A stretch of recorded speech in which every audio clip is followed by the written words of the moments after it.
नमस्कार दोस्तों, एक बार फिर स्वागत है आपका आपके इस YouTube channel study with Manish में। दोस्तों, भारत के भूगोल में हम लोगों ने पिछली वाली क्लास में देखा था कि किस तरह से भारत की स्थिति तथा विस्तार में हम लोगों ने अक्षांश एवं देशांतर जो भारत का विस्तार है उसको हम लोगों ने पढ़ लिया था, समझ लिया था।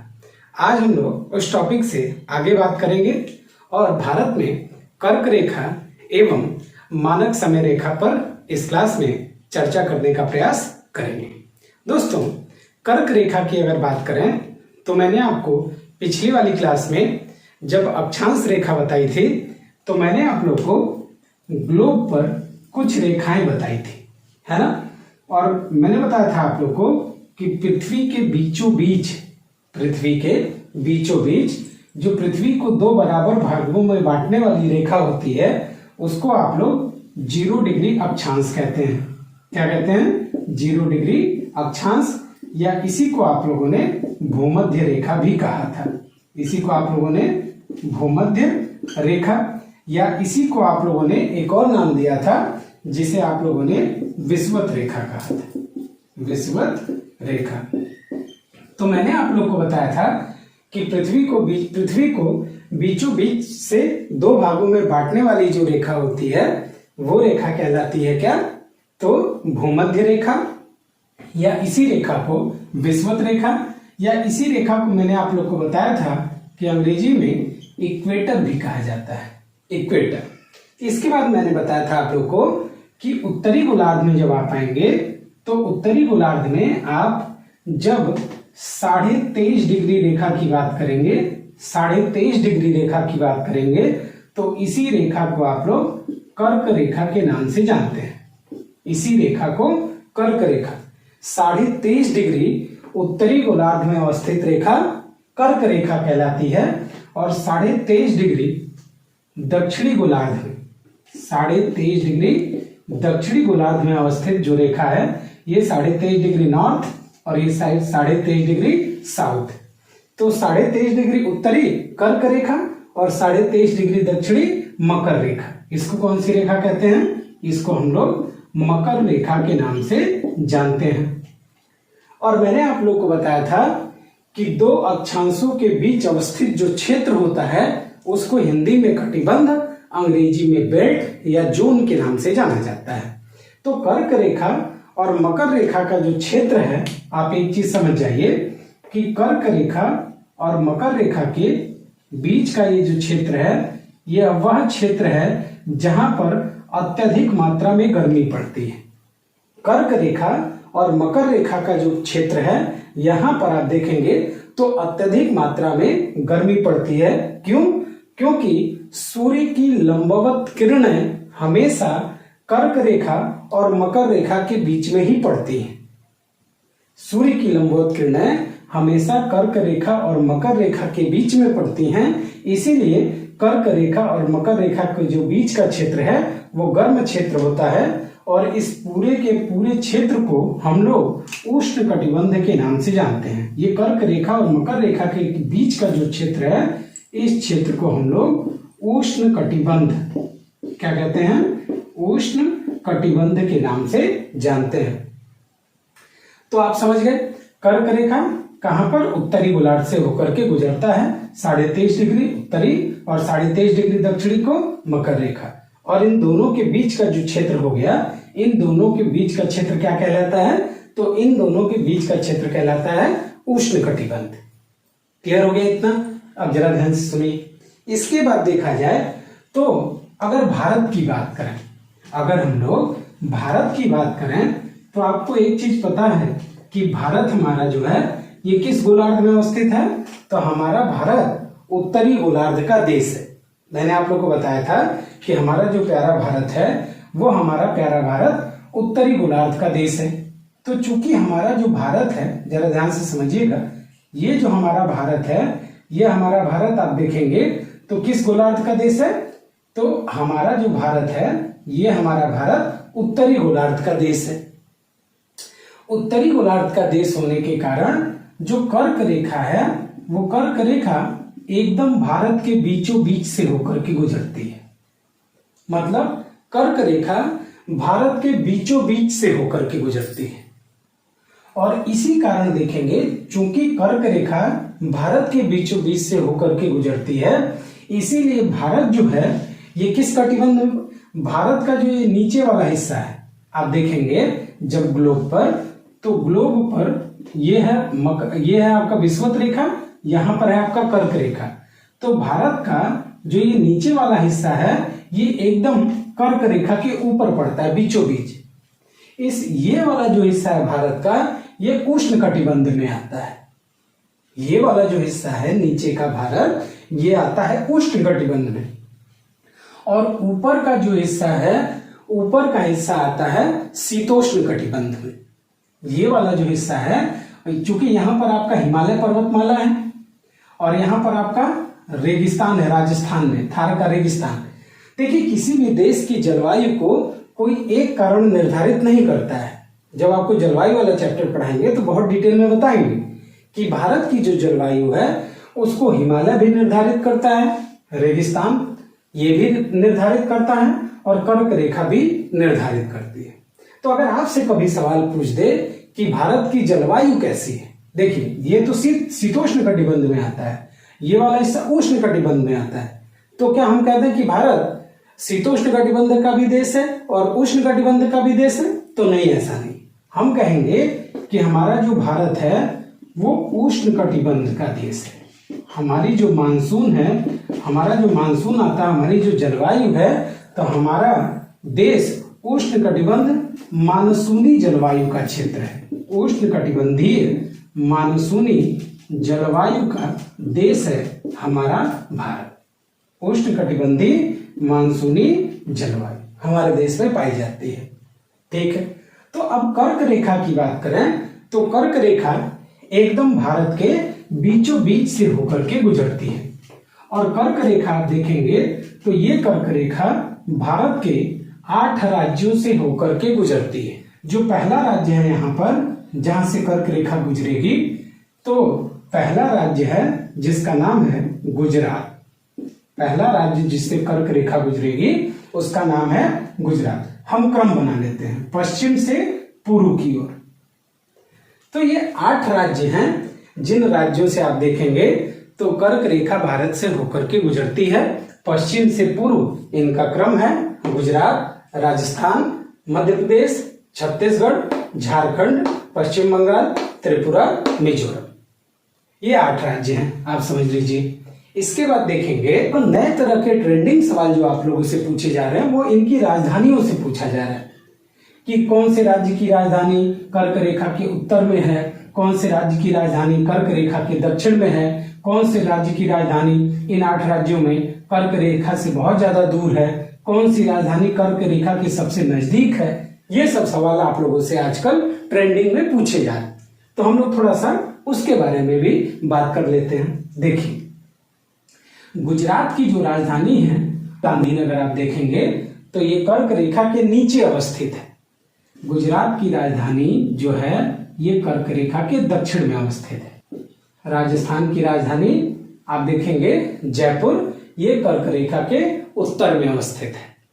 उसके बाद आ जाएंगे मध्य प्रदेश, और मध्य प्रदेश की राजधानी आप देखेंगे तो भोपाल, मध्य प्रदेश की राजधानी भोपाल, ये आप देखेंगे कर्क रेखा के दक्षिण में अवस्थित है।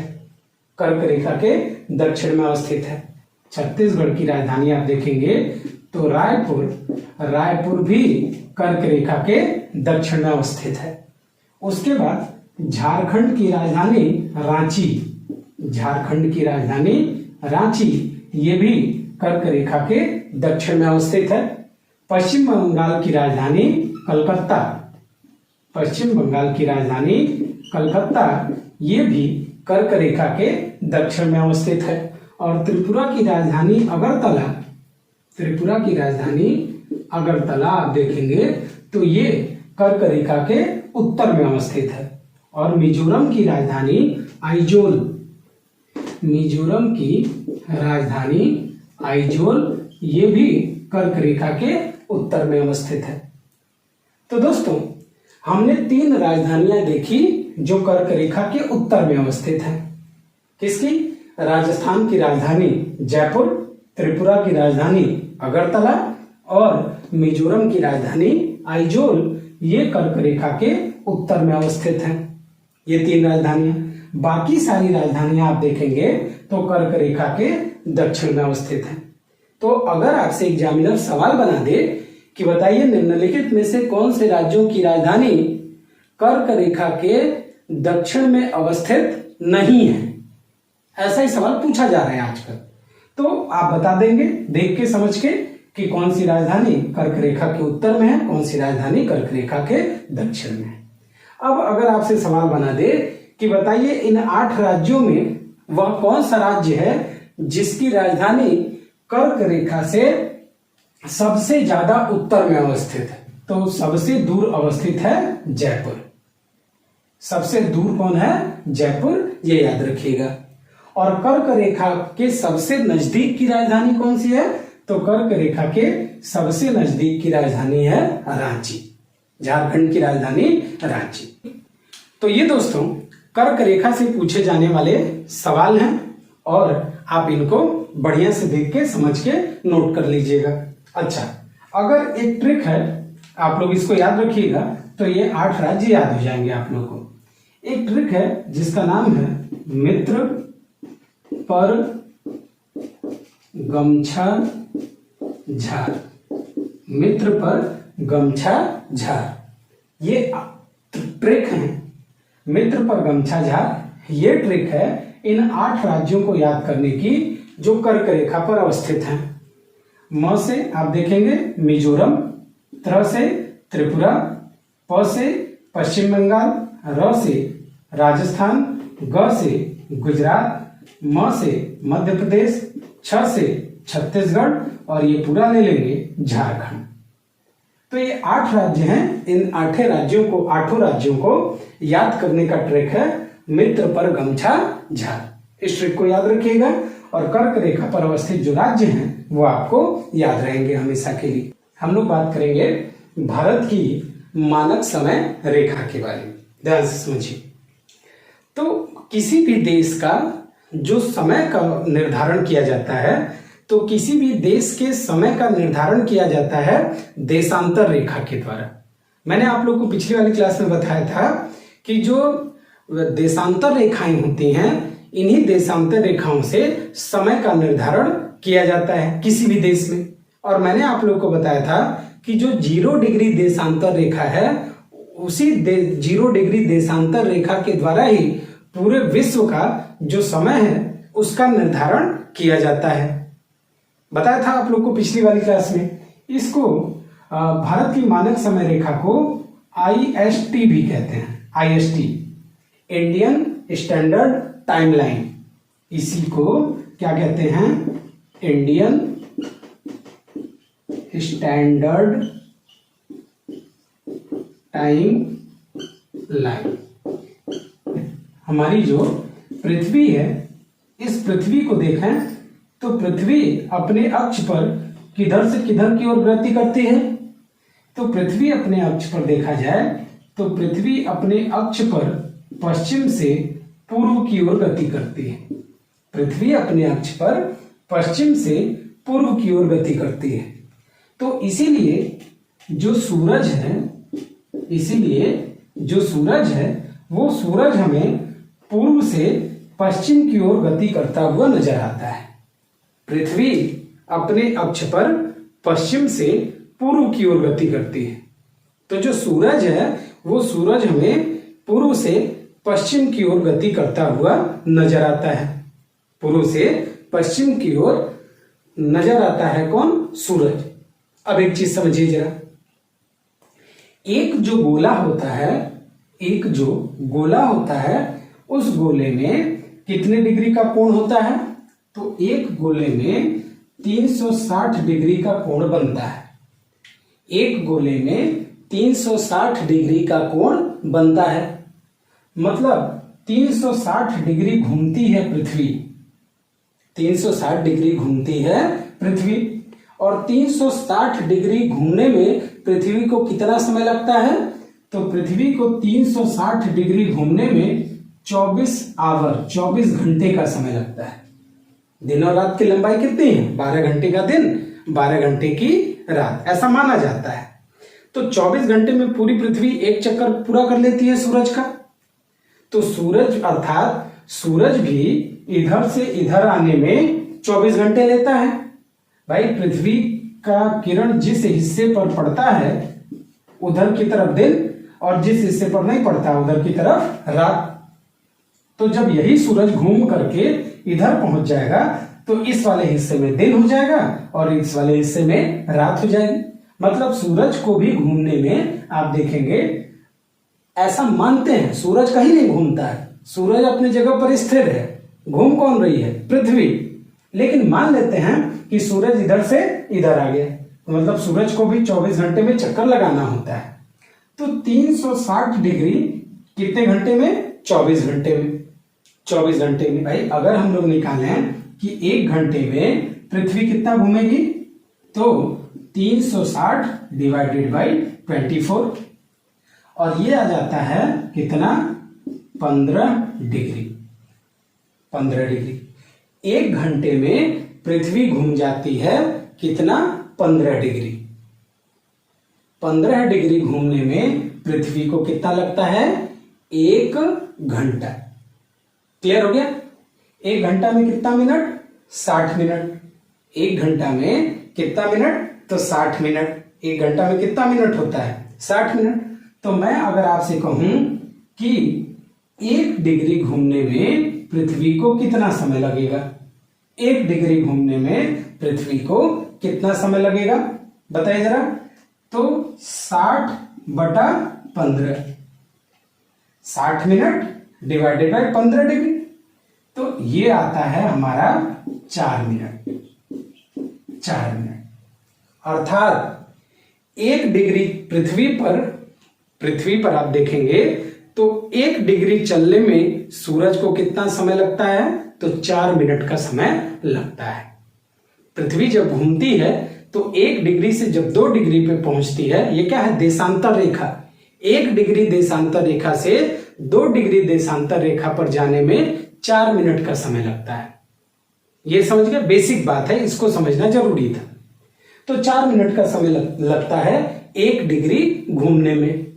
1 डिग्री देशांतर मतलब 1 डिग्री देशांतर से 2 डिग्री देशांतर पर पहुंचने में 4 मिनट का समय लगेगा सूरज की किरणों को। भारत का मैंने आप लोगों को देशांतरी विस्तार बताया था।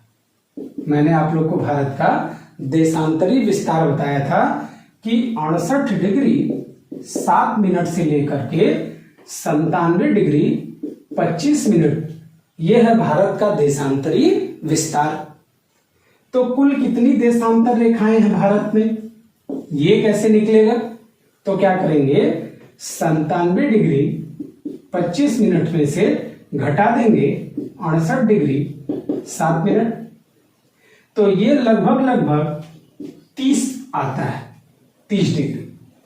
तो भारत में कुल कितनी देशांतर रेखाएं हैं? तो भारत में कुल 30 देशांतर रेखाएं हैं। कितनी देशांतर रेखाएं हैं? 30 देशांतर रेखाएं हैं। तो 1 डिग्री चलने में सूरज की रोशनी को 4 मिनट लगता है। 4 मिनट लगता है। तो 30 डिग्री चलने में कितना समय लगेगा?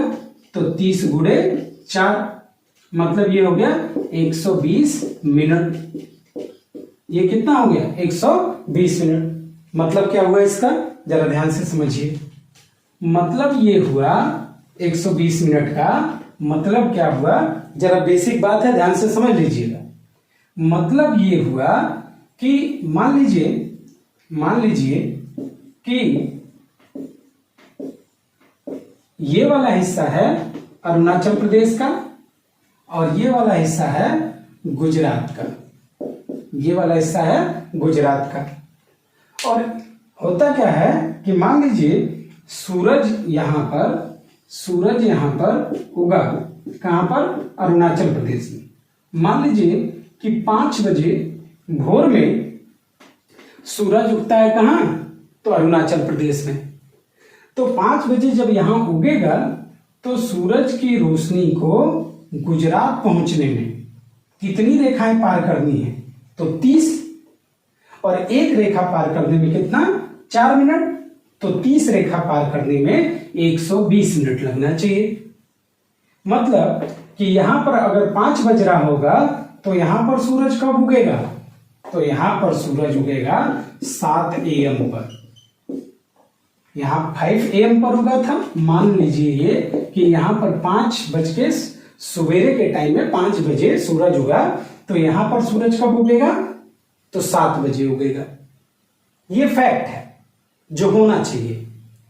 लेकिन क्या वास्तव में ऐसा होता है कि यहां पर 5 बज रहा है और यहां पर 7 बज रहा है? मान लीजिए आप गए थे अरुणाचल प्रदेश घूमने और आपका कोई दोस्त है वो गया गुजरात घूमने, आपने उसको फोन किया कि भाई क्या टाइम हो रहा है?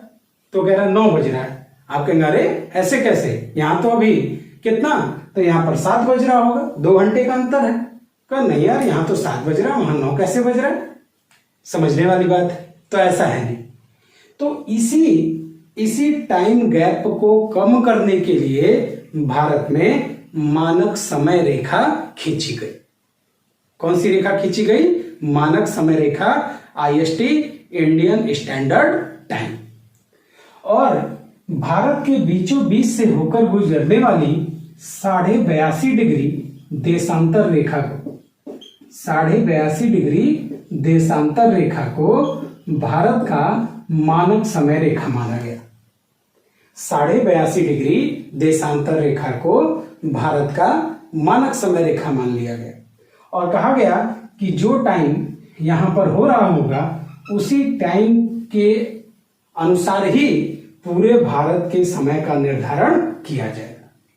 और इसीलिए हम देखते हैं कि आज हमारे यहाँ पे टाइम में कोई अंतर नहीं है। 82.5 डिग्री देशांतर रेखा भारत के कितने राज्यों से होकर के गुजरती है? तो 82.5 डिग्री देशांतर रेखा भारत में सबसे पहले नंबर पर गुजरती है यूपी में। अच्छा, एक सवाल बनता है आप लोगों से कि 82.5 डिग्री देशांतर रेखा कहां से होकर के गुजरती है? तो आप कहेंगे उत्तर प्रदेश के मिर्जापुर से।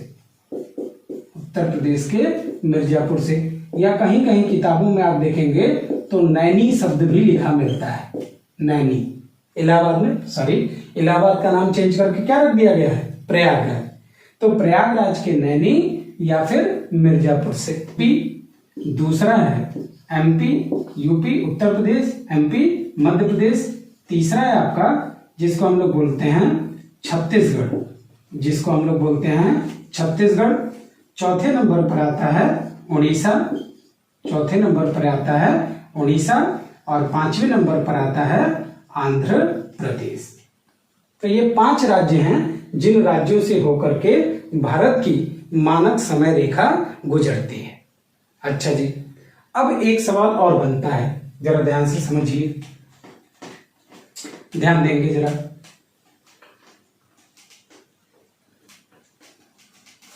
अब एक बात बताइए, जो 0 डिग्री देशांतर रेखा थी, जो 0 डिग्री देशांतर रेखा थी, ये 0 डिग्री देशांतर रेखा लंदन के ग्रीनविच शहर से होकर के गुजरती है।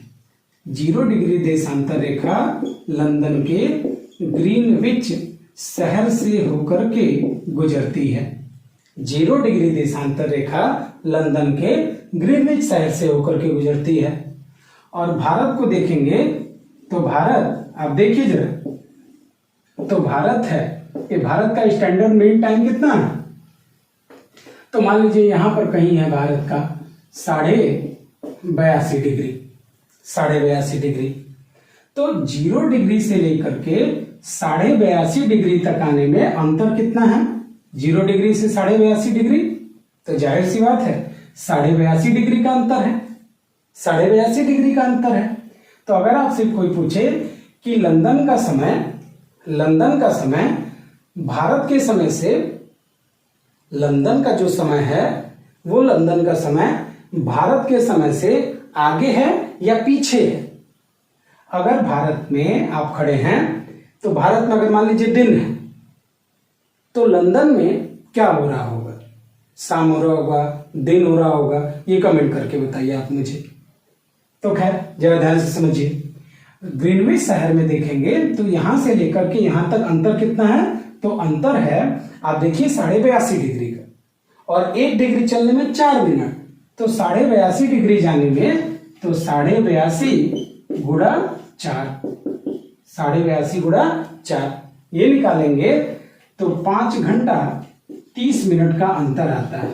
5 घंटा 30 मिनट का अंतर आता है भारत के समय में और लंदन के समय में। अर्थात भारत का समय लंदन के समय से 5.5 घंटा आगे। भारत का समय लंदन के समय से आप देखेंगे तो 5.5 घंटा क्या है, आगे है। कर्क रेखा और मानक समय रेखा भारत का एक राज्य है जहां पर एक दूसरे को ये काटती हैं। वो राज्य कौन सा है, तो उस राज्य का नाम है छत्तीसगढ़। तो दोस्तों आज की क्लास में इतना ही, मिलते हैं एक और बेहतरीन क्लास में। तब तक के लिए धन्यवाद। जय हिंद।